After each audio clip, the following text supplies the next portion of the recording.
You can reach more human lives more quickly through cities than you can through any other form of human organisation. All right, so if you want to decarbonise, work through cities. Also, the city level of leadership, and I'd say the borough level of leadership, can move with more dynamism and more pace than national governments. Yeah. So I'm off to COP in a few weeks. So I was in COP in Glasgow and I was out last year. The national leaders are struggling to do the deal, but you have the mayoral level that says, yeah, I've got to build houses. The kind of homes we build and where we build them will be one of the biggest determinants of our impact on energy use in the future, right? So that's what we're talking about, well-designed cities. This week's Urban Forecast podcast is slightly different. The episode will be from the event that Ackroyd Lowrie hosted at the Labour Party conference, where the topic of debate was how can we design and build cities that will provide a fairer future. We're going to go straight into the episode starting now. Thank you very much, Jon. Amazing panel, as Jon mentioned. We have Cllr Bella Sankey, leader of Brighton and Hove City Council, Cllr Kieron Williams, leader of the London Borough of Southwark Council, Mayor Marvin Rees, Mayor of Bristol City, Cllr Krupa Sheth, Cabinet Member for Environment, Infrastructure and Climate Action, and Cllr Mete Coban, Cabinet Member for Climate Change, Environment, Transport at the London Borough of Hackney. So thank you very much to the panel, and I'd like to start the questions with a question for Cllr Sankey. You're obviously leader of one of the most diverse and thriving authorities in the UK. What are the lessons that you've learned about how you can deliver much needed house building whilst not losing what makes it special to be part of the community in your local authority? Thanks very much. Thanks very much for the question. So just to give a bit of context here, I am the new leader of Brighton Hove City Council. We took back control of the council in May following the local elections after 20 years of no overall control. And so I'll start by saying I don't think we've yet got it right on house building in Brighton and Hove because we've had 20 years of stagnation, inability to make decisions, really poor, weak leadership, I would argue, by the minority Green administrations that we've had in that time. So that's 7 years of Green-led administrations in Brighton and Hove, ironically not being very green in my book and not taking decisions for the long term, the catchphrase of the month. But we have done some things well when we've been in minority leadership. And I think house building sustainably across our city, ensuring that where we put our social and council homes is diverse, it's in all corners of the city, and ensuring that we are building homes and not just units of accommodation. And I think that's where things have sometimes gone wrong in the past. So we've got a very clear commitment in Brighton and Hove that we build homes and communities. We build sustainably with heat pumps and solar, and we ensure that these are places where communities can flourish and people can live happy, fulfilled and dignified lives. We want to ramp up our house building operation because at the moment we have 50 households a week presenting as homeless on the day in Brighton and Hove, and that's huge. We've got around 2,000 people in temporary accommodation, so we need to do much better, and we need a Labour government to enable us to do that. But to start with, we are going to ramp up our house building on brownfield sites. Thank you very much. And so I think this regeneration has almost become a word associated with, I think it's on the borderline of becoming a sort of dirty word. How, Mayor Rees, can we harness the power of regeneration to make sure that people aren't sort of left behind by the transformation of cities? Well, the first thing is to do it on purpose. I think one of the worst things we can do is just set a process off and just watch it run and then try and catch up with that process with a couple of projects, getting black and brown people on site and all the rest of it, right? You've got to define from the start what a successful regeneration would be. And part of that is about making sure you're really tuned into the dangers of gentrification, as we've been in Bristol. So the money comes in and the standing communities flow out, right? As people begin to speculate. So I think at the heart, I've put a few things in place for how we make sure regeneration works for people. One is it has to be part of a long-term plan, and that's not even rocket science.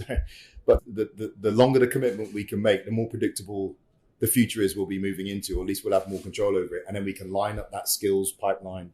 We can prepare our communities for the changes that are coming. Secondly, how do we build assets and resources into existing communities in and around whatever regenerations? going on. I think making sure people have affordable homes in the first instance, good health, so that when those big forces of regeneration come on, they've got the assets that allow them to resist the negative impacts of those forces. And then you do have to have specific interventions, just like we've heard here. We've got a massive regeneration going on in the middle of Bristol right now behind Temple Meads. It runs into the billions, tens of thousands of 10,000 homes, 22,000 jobs, one of the biggest in Europe. But so we talk to those key organizations involved in that all the time about our local supply chain. We bring communities in. They go out and see our communities, so we're really tuned in. But it is also very easy. You can see the tendency to just get on with the big numbers and the big projects and stop talking about the fact that there will be unintended consequences. So it has to be forefront of your mind all the time. And how do you make sure that these communities that you're talking about get engaged as part of the conversation in regeneration? What kind of tools and methodologies are there to make sure these voices are heard? So we work with kind of trusted and established groups like Brighton Hove Settlement. There's an organisation called Babasa, run by an amazing guy called Poku, that does mentoring for young people. We've run sessions actually at a mixed martial arts gym that has loads of kids and their parents turning up. With our community development team, amazing guy in our team called Mohammed Al Sharif, Sudanese background guy. We consciously go out and get the community to come on site. I'm always wary about saying that a little bit, because getting people to turn up and have the chat isn't necessarily engagement. That can be the window dressing, right? That justifies it. But you can't do the engagement unless you're getting people on site and having those conversations. And then you have to make it, real. Okay, now you're here. Here's what the job's going to look like on this site. And I would just say, by the way, that this is one of the reasons I'm so frustrated about the way national government fund local government in this short-term, choppy, changey way. Because if we can plan 4 years ahead, we can say, hey, people come in, here's a course, and in 4 years, we're going to have 200 jobs doing this on this site, and they're going to pay you probably about 50, 60 grand, right? Then you can make the deal. And those communities who've been consulted in the past but have been jaded because those consultations didn't go anywhere, you can shake hands and you've got a certainty deal. You've got some certainty in that. Thank you very much, Councillor Williams. I see you nodding along there, and I think Southwark have come in and a legacy of a transformation in the borough. What are the things that Mayor Rees mentioned there that resonated with you? And have you got some good examples and maybe some less good examples from within the borough of a successful regeneration? I suppose I just want to go back to the starting point, the premise of this discussion. And fairness is the thing that is wrong with our cities. They are not fair. Now, I could talk about any city around the country. I could talk about here in Liverpool or Manchester, but I'll talk about London because that's my city. We're in a situation where a quarter of our population are living in poverty. 2 in every 5 children, where 1 in 23 children in London are now living in temporary accommodation. This is a deeply dysfunctional society. And that impact is not just toxic for those people at the bottom, it's toxic, as we know, for people across the spectrum. It makes our cities less safe, less healthy, less prosperous, and we've got to turn those things around. But you can't do that to people, right? And we've all had to go on a journey of how you get this right. And I'll talk a little bit about what we're doing on estate renewal as one example. So we've had to move on, and how do you get it right? We've got these estates in Southwark, we're the largest council landlord in London. But we've got these estates that were badly built, are reaching the end of their life, and we have to change them so people can have decent homes. But that can't be a process that leaves people feeling disempowered in their life, feeling like something's being done to them, because that in of itself is corrosive for people. And so we've really had to work hard at how you get that right. The last 2 estates that we've agreed plans for, the Tustin and the Ledbury, we've had overwhelming ballots by residents for the change on their estates. And that's worked through a process of asking them, what's your manifesto for your estate? But the residents of Tustin put together a manifesto, said these are the things we want to see in the change of our estate, and then having the honest conversation with them. But we can't afford all of that with the money that's available. So let's sit down together and go through what's the top of your list. What can we put to one side for the moment? What do you really want to focus on? How do we get that design right for you? And the end result of that is not just new homes that are a good standard for those residents, it's extra homes in that estate. There's people saying, yeah, we'll accept a few more homes here because we know there's people on the waiting list. We've got 17,000 people on our waiting list in our borough. And it's taking people with us on that journey. Thank you very much. Councillor Sheth, rapid transformation again in Brent. How do you make sure that as well as delivering homes, regeneration actually provides health, education, jobs, these other things that we need as well as just homes for people? So I think in Brent, as you said, we're really passionate about regeneration. We've got great people leading on the projects. Cabinet colleagues, our leader, have been passionate from the beginning. And it's about bringing the community with you and understanding what else is needed along with regeneration. So be it NHS, more doctor surgery, looking at our school place and seeing what's needed and how we need to improve our school as well, side by side. Looking to the environment, our parks, how do we improve them? How do we improve access for all the people be coming into the borough to live in the borough? And how do we make it attractive as well for them to want to live in the borough? What is around them that will make Brent the global hub for them to move into from where they are? I think we look at all those factors right from the beginning. When we're talking to the developers, our planners are talking to them, we have that whole vision laid out right from the beginning, and then we can share that vision with the residents and bring them on board with, okay, yes, we're building, but we're also going to improve this in your area alongside it. And to go back to Councillor Williams' point, if there's a prioritisation, and this is a question for both of the two panel members closest to me because they both share climate change as being part of their brief, is there, for us, the climate and sustainability is fundamental to fairness. But sometimes if you have to provide affordable housing and X, Y, Z, sometimes it's the environmental performance that is the thing that suffers. How do you balance up those competing priorities, Govan? Yeah, I guess it goes back to Mary's point around sort of purpose, right? So I'm from a place called Hackney. Hackney is historically one of the most deprived boroughs in the UK. Actually, in 2006, it was ranked as the worst borough to live in out of 434 boroughs in the UK. Fast forward to, 17 years now, it's now the place in London that you want to be. No offence to Southwark and we've got some of the best schools in the country, home of London's nightlife with Shoreditch, home of London's tech hub. And for me, it's about purpose. So we do this resident satisfaction survey where we ask people about how do they enjoy living in the borough, whether they feel opportunities are working for them. One of the stark things that comes out of it is that 72% of people feel that the opportunities being created in the borough doesn't work for them. For me, that's a very staggering stat. And I say that as someone, I'm the son of asylum seekers. I'm brought up on one of London, Hackney's poorest council estates. And that's one of the reasons why I got into politics. But I think the point about climate, and Bella I saw your speech yesterday at the LGA rally, very eloquently puts this. The difference between the Labour Party and the Green Party, the Green Party talk about environment, the Labour Party, social justice is really at the heart of our plan for climate justice. And it's about making sure that we're actually putting money back into people's pockets in terms of their energy bills. It's about how do you create jobs. It's about the fact that, if you live in Hackney, for example, you're 10 times more likely to suffer from bad air quality than if you live in Richmond. And how do you really address some of those inequalities that affect working class people? So one of the projects that we're working on in Hackney at the moment is we're a home of community energy. So we've got our community energy fund. But beyond that, what we're starting to do is we've got a residential solar project where we've got solar panels on top of our council estates, and residents are able to, for the first time, tap into the energy generated on the roof of their sort of council estates, which basically put back in about £200-300 back into their pockets. And I think that's the difference between our approach to climate than, for example, the Greens. So I think, climate justice has to go hand in hand with anything we're doing around region. I think just to add to that point as well, yes, we've declared a climate emergency, most London boroughs have, and we do need to work towards it. We're trying to do everything we can to become carbon neutral by 2030. I'm sure a lot of other boroughs are as well, but we've also got to look at the other priorities that we have in the borough, and that doesn't mean that we just focus on the climate emergency aspect, but while we're doing those other priorities, we see how we can embed some of our policy around climate emergency into that. Thank you. Bella, having picked up from the Greens, what do you think is that point of differentiation with the Labour way of delivering green? There's differentiation in absolutely everything we do. We are completely separate political parties, we have separate philosophies, and we have completely separate values as well.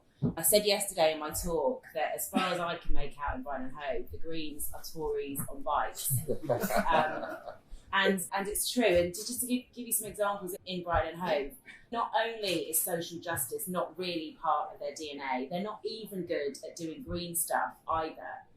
We declared a climate emergency when the city was Labour-led in 2018. I expected at the very least, taking over in 2023, there would be some sort of plan to get Brighton and Hove towards carbon neutrality by 2030, which is the target that we've set. There is no plan.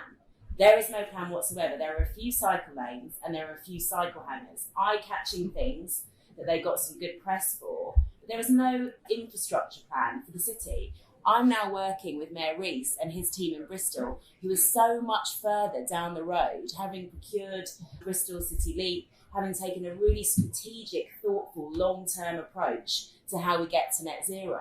And they're going to hopefully help us fast track because we're so far behind. And that is in a city, which is the only city that has tried the green experiment. 7 years of green-led administrations and we are nowhere. So the approach is totally separate.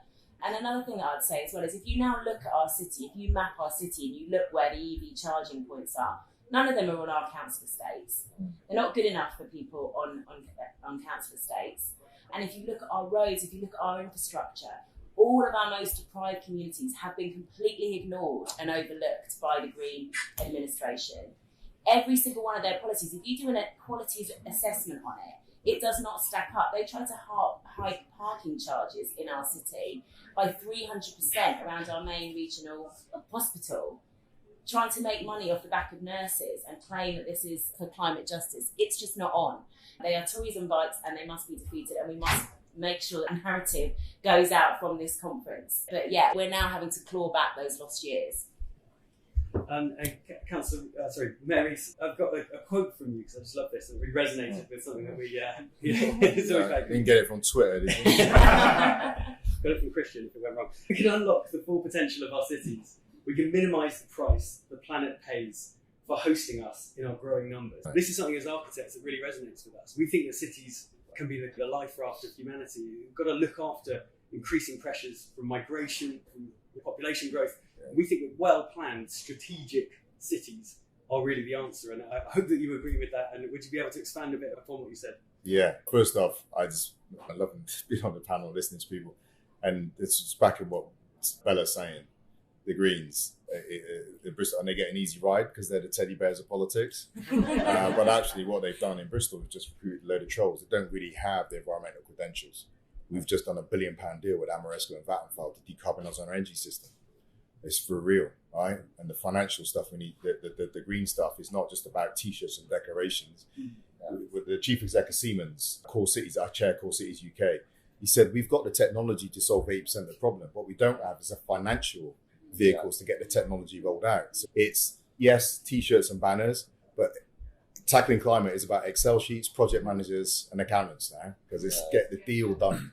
And that's what Labour Party is doing. And as we're hearing, about a just transition. And the consequences of not doing a just transition is basically rebellion. We've seen that, right? People won't come with you. But yeah, that's actually from my TED talk. If you want to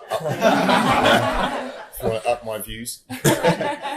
Funny enough, I got attacked for that because I went to Vancouver to the big TED conference, gave the TED talk, come back and they said, oh, you flew X miles to give a 30-minute talk. Why didn't you do it by Zoom? So what, Elon Musk has flown it, Al Gore's there, not celebrating the fact that we're asked to go and talk at TED. This was the attack, an environmental green attack. Why are you talking at TED? Because we're doing stuff real. But the point is, most of the world live in cities now. Climate change will be won or lost in cities. Yeah. And I made a number of arguments in the talk, including that you can reach more human lives more quickly through cities than you can through any other form of human organisation. All right. So if you want to decarbonise, work through cities. Also, the city level of leadership, and I'd say the borough level of leadership, can move with more dynamism and more pace than national governments. Yeah. So I'm off to COP in a few weeks. So I was in COP in Glasgow and I was out last year. The national leaders are struggling to do the deal, right? But you have the mayoral level that says, yeah, I've got to build houses. The kind of homes we build and where we build them will be one of the biggest determinants of our impact on energy use in the future, right? So that's what we're talking about, design cities. And we've just launched something with the RSA called the Urban Futures Report, which you can find it on the RSA website. And it is saying, let's have a plan for cities. There is no plan for the UK cities right now. We don't understand what they are, what we need them to be and how we get them there. So let's write a plan. But what we're saying with that is if we design our cities well, we can take advantage of density within cities and minimize the resource use required to sustain our lives around energy, around transport, around food. So you have this massive opportunity. The UK is particularly well placed, by the way, because not only do we have cities, not are we very urban, but our cities are, compared to other countries, very close together. So again, the connectivity with our cities presents us with an incredible opportunity. Thank you very much. And also, I think in terms of the sheer quantity of homes that you're delivering, setting out that ambitious plan is really obviously creating amazing results. Councillor Williams, you've got a plan as well. Do you want to talk about that? I'd love to. Lots of plans. Which one? I just want to step back again a little bit. I mean, and just critique a bit the things that are going wrong at the moment. So, when it comes to driving forwards our cities at the moment, we have a government that is actively corroding them. And I'm going to give one example that's completely toxic from London. We have a situation where the benefits that you can claim for housing are now capped so low that less than 3% of homes in the private rented sector in the whole city are affordable then. That's just pushing people out of the city, forcing them to live in other places. And it's forcing the people out who need to run our city every day, can't stay, and leading to a crisis. That's a deliberate government policy about not believing that cities should be somewhere where people on ordinary jobs should be able to live and ordinary incomes. And let's remember, most people claiming benefits in London are in work, or have someone in the household and work in their family. And then we've got the dysfunctionality of how the money is doled out around the country. The latest iteration of that is UK shared prosperity funding, where we're in the middle of an almighty 1.5-year row with the government about how it's spent, and indeed between government departments on how it's spent. And all of that means we're not able to get on and deliver the change that we need in our city. What we need is a situation where local places have the power to have long-term plans to get things done and have those resources in our hands. I was delighted to hear some of the lines from Angela's speech about doing exactly that on housing, on the environment, on skills and employment yesterday. And what does that allow us to do? So I'll go back to housing. So in Southwark, we've got to a place where we're now the biggest builder of council housing in the country. It's taken us a long time to get there, though. It's taken best part of a decade to get to a point where we're building at that scale. We had to build up the internal team to be able to build that. We had to look at the plans. We had to identify the land, build the land, work out how you design homes well, work with our community to work out how you bring people on the journey that I talked about before. You can't do that if you have a government that's going to change track tomorrow and decide there's no more money for council housing. Now there's only money for this other kind of housing, Help to Buy, that's only pushed house prices up. We need trust and safety. And this is not a radical concept, right? In the rest of the world, local places have agency over their budgets and their money, and they're able to get on and do these things. Now you've got a panel of people here, and there's authorities around the country who are doing our darndest to get things done, but we're fighting against a system that's not set up to help us do that. And so the Take Back Control Bill that's at the heart of Keir's vision is exactly what we need to be doing. And it's not just about power to councils, much as I'd love that, and we'd love that, we'd love that. It's about power back to communities. It's about people having a real say over the change that happens in their community. And what's been your experience of partnering? We work sometimes for housing associations, sometimes for local authorities, sometimes for private developers. Most successful projects seem to be where everyone works together effectively. I'd like to ask the question to both of you, if that were possible. Krupa, would you like to go first? Your experience of partnering with private developers in Brent? So I think we have really good relations. I think it's how you form those relations and work with people.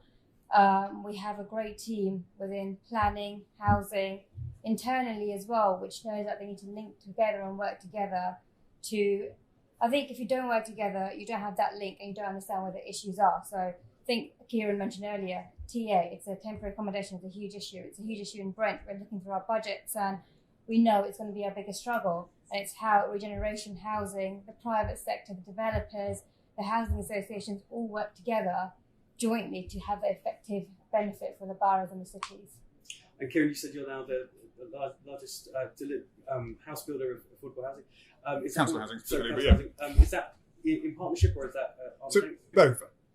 There's a fundamental here, isn't it? The public service doesn't have all of the money. There's loads of money out there in the private sector, and we need to make sure it's used for the things that communities need. And there's plenty of appetite to do that and do it effectively. And whether that's the work we're doing at the moment around extending South East London combined heat and power to put much lower, very, very low carbon heat into estates that are currently burning huge amounts of gas, whilst also giving them heating that's reliable and cost effective and all the other things that they desperately need. Or whether it's the work we've done to make sure that homes that are built in the borough are delivering 35% affordable homes, and that a quarter of all of those privately built homes are social rent homes, and being really specific on that. That's a deal that we've struck with the private sector. And again, really good to hear that's something Labour nationally will stick hard to and make sure that the homes that are built at scale, because we do need homes of every kind, and that the private sector isn't required to build their fair share of homes that are for those on the lower incomes. Right. Mete, as the youngest councillor ever elected to Hackney, do you feel that this idea of fairness is unequally distributed, and that actually it's the younger generation that are almost getting affected more by some of these challenges? Yeah, you got me worried for a sec. It's got these briefing packs on everyone. I thought you were going to bring out a quote on me. I was like, God, what have I said this time? I think for me, it's about, again, it goes back to that question about who, right? So even when you talk about young people, there's this big assumption that young people are one big homogenous group. But actually, there's so many different intersectionalities that exist. And depending on whether you're in your teens, in your early 20s, or in a very different place, depending on obviously if you're a woman, if you're your gender, your faith, or whatever it is, it's like you have different challenges that you may face. I think one of the problems that we have in this country is you've got this growing intergenerational divide. So if you look at London, I might have my stats wrong, but the last time I checked it, I think a first-time buyer probably requires about 420 grand to buy a property on average in terms of house price. I think you need about 100k deposit on average. More than 60% of Londoners spend more than half their income just on rent. That's excluding bills. And I think I meet people. One of my colleagues who works with me, we're going to go out on a night out, just spontaneous after work for a drink. And he said to me, Mete, do you mind if I don't come out today? And I was like, yeah, sure. You don't always have to hang out with me. It's fine. And he goes to me, I just don't want you to take the wrong way, because if I go out today, I can't go out on the weekend. And then we just got talking, and he said to me, he's from Birmingham, parents are from the Caribbean, working class family, worked really hard. I've done everything the system told me to do, work hard, get a good education, went to Cambridge, first in his family to go to university, works in a job in London that pays him more than 40k a year, which is pretty it's like an average salary, and it's not a bad salary in London. But even then, he has to cost out how many times he can go out in the week. And that's the challenge that we face in relation to the intergenerational divide that you have in London. I think it's really important to have, Kieran's point is really right, which is there's always this focus around levelling up the country, and I think that's really important. But I think it's really important that we understand you can't level up the UK by levelling down London too, because there are a lot of inequalities that exist in London. People like my family who, for example, without that helping hand from the Labour government in the early 2000s wouldn't have been where we are today. So I think there's something about how do we really think through what is that offer for young people, and really talking about that bit about how do you include young people in decision making. So it's not just about setting up a Youth Futures Commission or a Young People's Council or whatever it is. Actually, it's about young people taking power, right? It's about actually giving young people the opportunity to lead in their councils, in parliament, in different avenues, and actually giving them the resources that they need to be able to make decisions. Otherwise, you end up with this sort of like this sense of resentment towards older generation, which is something that we're seeing at the moment. I'll give you one stat. We do this poll with My Life, My Say and with Opinion. 73% of young people currently don't trust politicians to act in their best interest. That is really staggering. What is it for adults though? Well, yeah, I probably wouldn't think it's too far off at the moment, but the fact that 73% of the young people in the UK on average don't think that politicians will act in their best interest, I think it just shows the state of play where we're in, and I think it's a big problem that we've got to address as the Labour Party. I think a lot of young people can't relate to a lot of the politicians because there aren't many young people in politics. I don't know about Mete, but from my experience, it was a struggle getting in the first time around when I was so young. And it's changed a lot over the last 10 years, but I think we still need that change in politics to be more welcoming to the younger generation. And what type of things or mechanisms would help that, do you think? Just being able to reach out to the younger generation, explain that we want to listen to your voice, we want you to explain to us what we can do for you, and also explain to them how they can get more involved, because we always have young people coming to us saying, why isn't the council doing this, or why is the government not doing that? It's trying to motivate them to get involved and have their say and have their voice as well. I think the built environment's actually quite a useful tool for getting people to, like young people particularly, to sort of understand the impact of what politics means for their life. So Jon talked briefly about the AL Academy, but we do a lot of outreach with the New City College in Hackney, etc. And going into these schools and explaining that you can change your built environment. It's not just something that you wake up and it's there forever. There are people that get to actually design this stuff. It's kind of like it really opens their eyes to reality. Sorry, just one last thing I'll say. It comes down to a point, in my opinion, which is a massive injustice. It's a lack of education. Yeah. So if you go to school and if your parents aren't like really like my parents can't speak English, So came in the 90s, can't speak English, don't have an idea of how local government or government works in the UK. They're not going to be able to offer me what that route looks like or how they can offer that to me.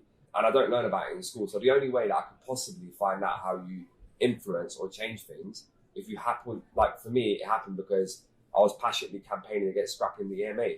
When I got involved in the union then, and then what then happened is then people then started saying, oh, have you thought about getting involved in the Labour Party? This is how you get involved in local politics. This is what a councillor is. Otherwise, there would be no way in which I'll be exposed to that level of information. So for me, the fundamental thing is if you want to really have a healthy democracy, you've got to really think about your education system and what does civic education look like. Bella, what about yourself? What's the kind of the one thing that you think would make an impact on the built environment and how fair it is?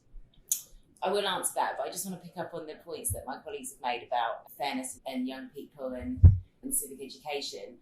One of the things I'm proudest of in Brighton and Hove is that this May we elected a genuinely diverse and representative Labour group onto Brighton Hove City Council. And to put that into context, in 2018, we actually were called out in Brighton and Hove by Operation Black Vote because our council was so white.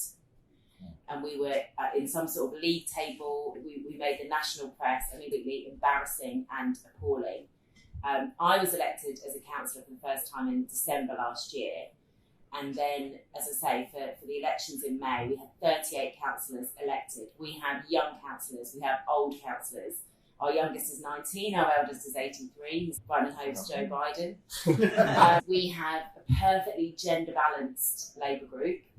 We have LGBT representation, and really importantly, we have genuine racial diversity. I'm proud to be the first mixed heritage leader of Brighton and Hove City Council, and I can already see in action day in, day out, when we sit down and we make decisions, we have people that have lived all their lives in various parts of the city. We have new arrivals, we have working class people, we have middle class people, we have students, we have genuinely it is so diverse and it is so representative. And we know from the Conservative Party that representation does not equal equality or social justice, but it can really help, especially when it's in the Labour Party and you have a group of people sat down making decisions and you have all of those views and perspectives and life experiences at the table. And that's what is helping us make our really good decisions. On the big game changer, I've got to agree with what my colleagues have already referred to in different ways, which is the fundamental settlement between local government and central government. I'm shocked that we cannot do any realistic long-term planning or anything ambitious because we are getting scraps from the table. We're being forced to compete with others. This whole notion of levelling up certain bits of the country and not other bits, it's a race to the bottom. And so there needs to be a fundamental reset. And I'm so inspired and hopeful by what I've heard from our front bench at this conference already and what I know that they're working on behind the scenes when it comes back to the Take Back Control Bill and a proper long-term settlement for local government. Marvin, I see you scribbling a lot there. Do you want to pick up on some of those topics? Yeah, well, what Mate is saying and Bella's, Kieran's great. But I think firstly, actually, there's a discussion about what is fair. So I think some of the Conservatives would say it's fair just to let the dice roll, right? You'll roll the die and how it turns up. Problem is it's loaded for some people, obviously, right? But the fundamentals of our system means that we are one of the most socially immobile countries in the OECD. All right? That's the way the system works. So we're a party that believes in intervening in systems like that. But we have a sense of what the destination is. By the way, I'll just point out, social immobility is often coined in terms of people of talent don't get the opportunity to move up. But there's another truth, right? It means that stupid people don't come down because society is stuck, right? You're born into privilege, you get on the conveyor belt and you end up in power, right? You end up, and we see evidence of that. All right. And that's by the way, the 2013-2014 Urban Social Mobility Child Poverty Report that Alan Milburn chaired says that.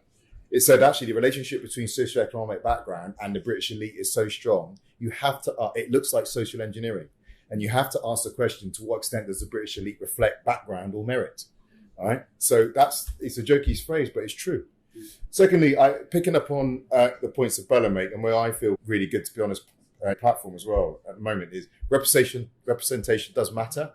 Yeah. In Bristol, on my cabinet, we We committed to the 50-50 commitment on women in cabinet leadership. We've done that for 7 years, and I was the first person of Black African heritage to be elected mayor of any major European city.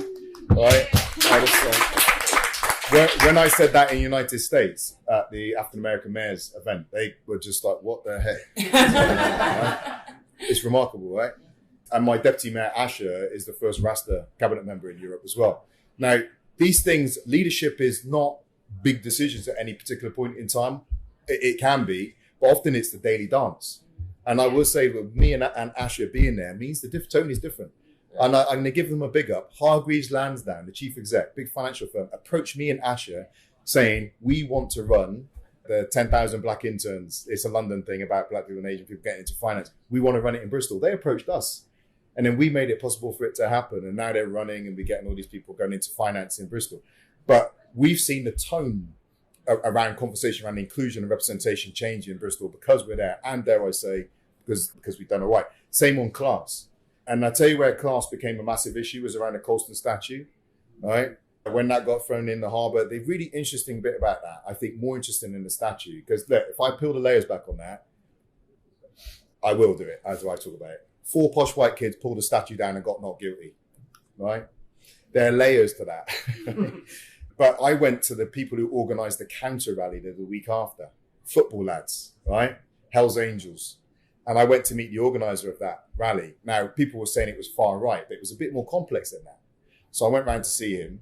One is his wife is a black woman from Zimbabwe. But secondly, I said, what's going on for the guys who turned up to the counter rally? He said, Marv, they feel like they're losing their city. And I said, they are, but they're losing it to house prices. He said, yeah, I get that. And again, it wasn't the danger of a city that's growing in a way that's not inclusive, both being interpreted and then driven towards extremist politics. But the reason we were able to cut through was because of my background as a single parent, refuge kid and all that type of stuff. My deputy mayor, and so they believed us. So when you talk about people not believing in politicians, it's difficult to say just how critical that is. And we're not just talking about the question time audience, middle class cynicism with politics. We're talking about that fundamental break between communities who genuinely have been left behind by a political system. If we can breach that gap again, then we'll be in a stronger position to lead the country. It's a change that I think the incoming Labour government can bring about. Thank you very much. I believe we're almost running out of time. So do you want to do a quick fire, final thought? Mete, please could I ask you to kick us off with one final punchy idea for increasing the fairness of our cities? Thanks for putting me on the spot. Yeah. Everyone else has got a little bit of time to think. More time. Okay, no, wait, I'm going to put John on the spot because okay. John, I'm afraid I've left you out of this conversation so now because the panel are too amazing so I've ignored you. Sorry. But what would be your one idea from an architect's perspective about, this is about blue sky thinking, this is about what policies there could be that could increase into the fairness of our cities. Where would you start with that? You don't skip. Where would I start with fairness of cities? I think it comes back to some of the points that were made earlier about bringing people from different backgrounds together through education. And I think finding a point of how we can actually. Can you give me a minute on that? So our manifesto in Brent, when we released it for the last election, was leaving no one behind. And I think the key is working together to leave no one behind. I want to pick up on that. I think that's excellent. And I think that has to be the lens through which we look at cities. To give you one example of when that doesn't happen and when things go wrong, the former Green administration in Brighton Hove decided to fully pedestrianise a street that had already been half pedestrianised for a long time. That had the effect of trapping a disabled woman in her home 24/7. This woman has not left her home since January. She's not been to essential medical appointments. One of the first things we did in office was to relook at that TRO to allow that woman to leave her home. It's basic dignity, it's human rights, it's equality. And I think that we haven't mentioned disability too much this morning. I think it's important to mention it. When we are designing and building our cities, we need to imagine how a disabled person, a black person, a woman, a trans person is going to get around that city, a poor person, somebody who is care experienced. You need to see everything through the lens of potential discrimination and you need to build a city accordingly. Thank you very much. Has anybody got any ones they want to add on to that? Because I don't want to put everybody on the spot. I guess I'll stick to my climate brief. One of the things that we're doing in Hackney is, and I'd love to see more councils do it, is we've launched the sort of leading Green New Deal in the whole of the UK. So it's a £61 million investment over the next 2 years. And that's looking at everything from tackling pollution to how we deal with community energy, how we create local green jobs. And I think really at the heart of that is about that just transition piece. So for us, a big focus on the sort of Green New Deal in Hackney, it's not just about saving the planet, obviously that's important, otherwise none of us will be having this conversation. But it's actually about how do we define the green jobs of the future? How do we start integrating our sort of education services within that? So we're training young people for the next set of jobs that are going to be coming available. But more importantly as well, how are we helping support some of our most vulnerable residents in relation to that point about getting around the sort of the borough? So in terms of improving more bus lanes to operate 24 hours across the borough, making sure we've got the right alternatives of transport mechanisms, making sure that we've got the right sort of energy infrastructure and everything to make sure that it happens as well. So I think how do we frame the green transition and sort of that focus on social justice is really important. Yeah, I think that ties in nicely. So I think one of the things I think about, this panel's talked about it, and I think the front bench has also talked about, is about green growth. I think we've got a passion for retrofit and rebuilding our cities, but actually we don't have the skill set everywhere to be doing that. So I think for me, probably the biggest thing would be in that green growth, trying to build green jobs, the skills and things, some of the things that we're doing. So yeah, retrofitting our cities is very much needed. Jobs and green growth that sit behind it. So for me, it's, as Bella and others have been saying, it's about who has a say and who's in charge. And as a party, we always need to be clear. We do need big government, right? So we need tax transfers that move money from those who are getting done over by society to those who aren't. We need national standards around education. We need a real safety net for people who are falling on hard times. Those things are important. But we also need a system where locally people have a say over what's going on for them. And so whether it's our young people in Southwark helping us design and deliver our Positive Futures Fund, young people from those communities most at risk of criminal exploitation, designing the programmes to prevent young people being that, whether it's our residents on the Tustin estate, designing the renewal of their estate, or whether it's at the bigger scale, as a borough or as a city, having a real say over the investment that's going into growing our economy, decarbonising our homes. If we don't have those things and we don't have the real representation of the community and those who are getting the hardest lives, we will always get the pull to do with people, even good intended people, pulling away into things that are not improving the lives of residents and people in our communities who are suffering the most right now. Thank you very much. I left you out on the final points if you have one. If not, I think it's houses. It's fundamental, isn't it? Right, having a front door you can shut. It's affordable, not just to buy, but to run, which you not have to choose between heating and eating. And as has been raised from the very beginning, houses in communities in which people get to know their neighbours. Yeah, one of the lessons. It's an obvious lesson, really, but during COVID, for all the programs we set up to get food out to people, one of the biggest sources of resilience was neighbours knocking on neighbours' doors saying, "Do I got money to get your food for you?" All right. So, like you say, building communities, affordable homes. I did. One person running one of the theological think tank is actually doing a piece of work on childless cities now. And I don't think it's absolutely childless, but the unaffordability of family life in a city, which is a remarkable thing for us to start thinking about, the consequences of people just unable to live in our cities. So these are things that I think as a Labour Party incoming, in the long-term plan, think about what we see our cities need to be. We can start grappling with a long-term plan that local leaders desperately need to be able to work with. Thank you very much. And thank you so much to the panel. And we're going to wrap that up now. Big round of applause. Thank you.